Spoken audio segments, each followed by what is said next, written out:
Subalit naintindihan namin kayo. Suporta naman kami sa sundalo noon pa. May tanong lang po ako sa inyo. Ito, ano lang ito yung pwede nating meet halfway. Magkano yung natanggap mong increase ng sweldo na yung dinoble nung panahon? Dinoble natin nung panahon ni Pangulong Duterte noong 2018.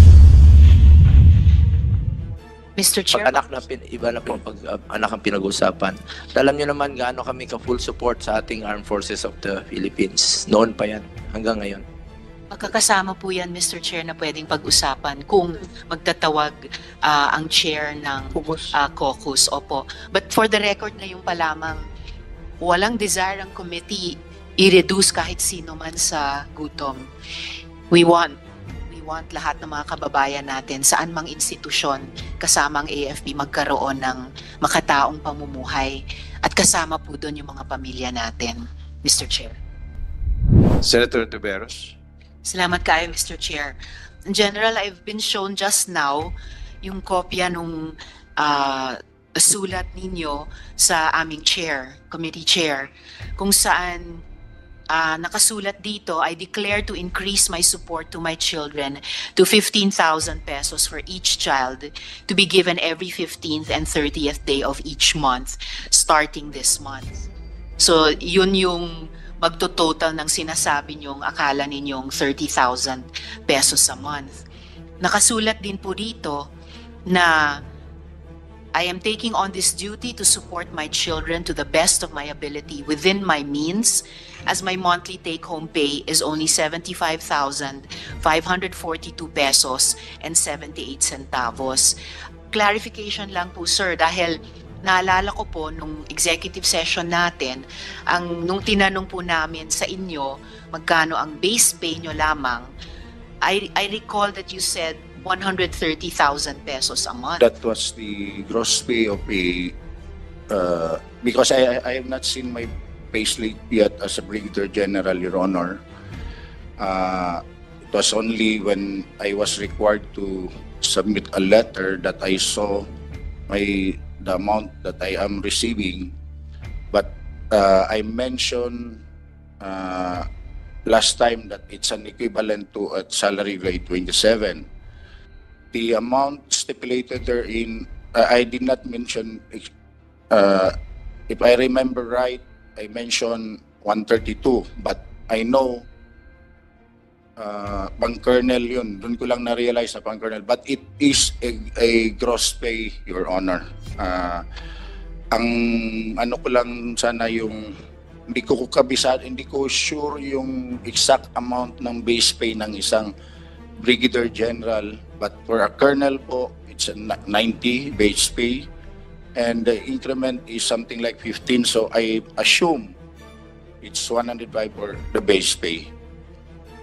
Yung ano po, yung sa base pay lang po, hindi natin pag-usapan yung allowances because pag i-total po yan, then minus the deductions po, loan, taxes, perhaps mag-take home ng something like 120 to 125. I'm not sure, Your Honor.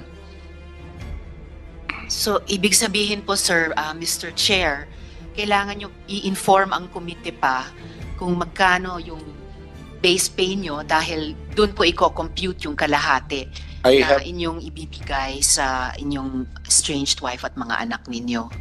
Your Honor, if I may, and I would like to call my admin assistant because I have brought with me my pay slip just to make sure the amount that I am receiving right now.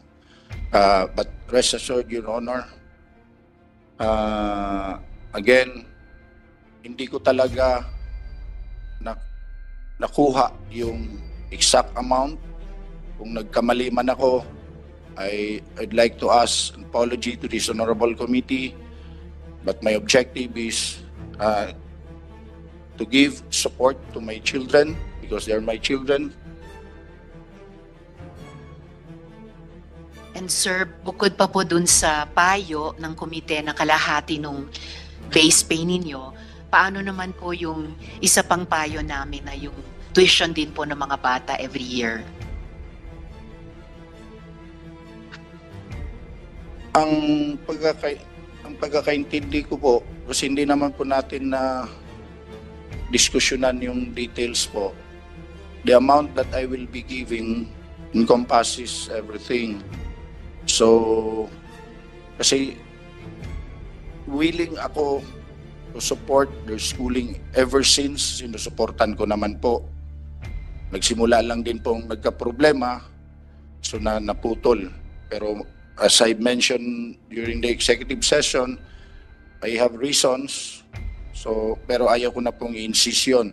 Ang sa akin ko na lang po, sana po, tingnan nyo rin po yung willingness ko to comply. There was just a miscommunication as to how much money should I give monthly. Willing naman po ako.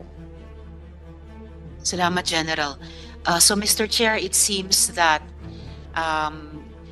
mula nakaraang linggo hanggang ngayon, hindi pa nagbago yung sitwasyon ni Ms. Sevilla at yung kanilang mga anak in terms of the advice of the committee dun sa monthly child support at saka yung annual na tuition.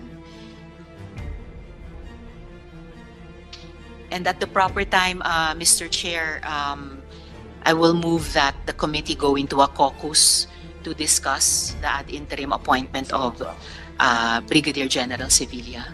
Mr. Chair. Yes, Senator Tiveros, in a while, we're going to act on your motion. Before acting on the motion, we'd like to recognize Senator, our Vice Chairman, Committee on National Defense Commission Appointments, Senator Christopher Bongo. Sir, in respect to Senator Hontiveros, may tanong lang po ako kay General Sevilla, sir. Tama yung sinabi ni Chairman kanina, gusto kang tulungan po dito, no? Pero alam mo, importante talaga para sa atin. Tayo, mga Pilipino, yung anak natin. Kahit anong gawin natin, lahat to ay ginagawa natin para sa anak natin. Lahat ng sakripisyo natin sa mundong ito, halos lahat ng magulang, tayo, kapakamatay tayong magtrabaho para sa ating mga anak. Yan talaga yung ugali na natin noon pa. Subalit naintindihan namin kayo, suporta naman kami sa sundalo noon pa. May tanong lang po ako sa inyo. Ito, ano lang ito yung pwede nating meet halfway. Magkano yung natanggap mong increase ng sweldo na yung dinoble nung panahon? Dinoble natin nung panahon ni Pangulong Duterte noong 2018. Not exactly doble. Sa entry position na doble. Pero sa mga colonel at saka lieutenant colonel, more than 50%. Magkano yung natanggap nyo increase nun? From nung 2017, nung 2018, sa tingin mo magkano yung increase mo?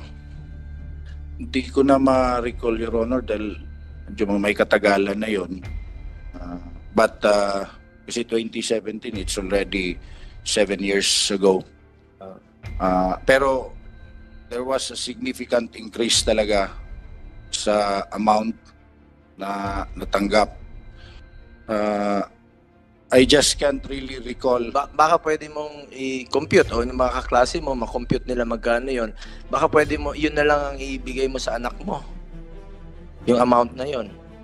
Your Honor, baka mapapayag natin yes, si Senator Hontiveros. Your Honor, I agree to that. Kung gusto nyo po, tirahan nyo na lang po ako ng para sa pagkain ko. Ipaki-compute lang po from 2017 to 2018. Magkano yung naging increase nung panahon yon na nakuha mo? Baka yun pwede mong iset aside sa anak mo, baka maging acceptable po ito kay Senator Tiveros at sa ating mga kasamahan dito sa Commission on Appointments. So, kung sa tingin mo, is it fair, Senator Risa? Chairman? Baka more than 30,000 yun. Mr. Chair, Sen Bong, as a member of the committee, I'm always open sa mga mungkahi ng mga kasamang miyembro.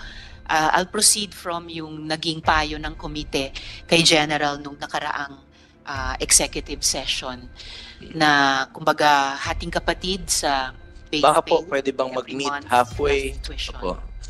Baka mag-meet halfway po, baka matulungan ka ng komite. Gusto ka naman pong tulungan, no? Ng komite. And of course, si chairman, nung nakaraang hearing, talagang pinag-usapan namin to. Gusto ka naming tulungan. Pero importante rin sa atin yung anak. Talaga napaka-importante yun. Mr. Pag Chair, anak na, iba na po pag anak ang pinag-usapan. Alam nyo naman gaano kami ka-full support sa ating Armed Forces of the Philippines. Noon pa yan, hanggang ngayon. magkakasama po yan, Mr. Chair, na pwedeng pag-usapan kung magtatawag ang chair ng caucus. Opo. But for the record na yung pa lamang, walang desire ang committee i-reduce kahit sino man sa gutom. We want lahat ng mga kababayan natin saan mang institusyon kasama ang AFP magkaroon ng makataong pamumuhay at kasama po doon yung mga pamilya natin, Mr. Chair.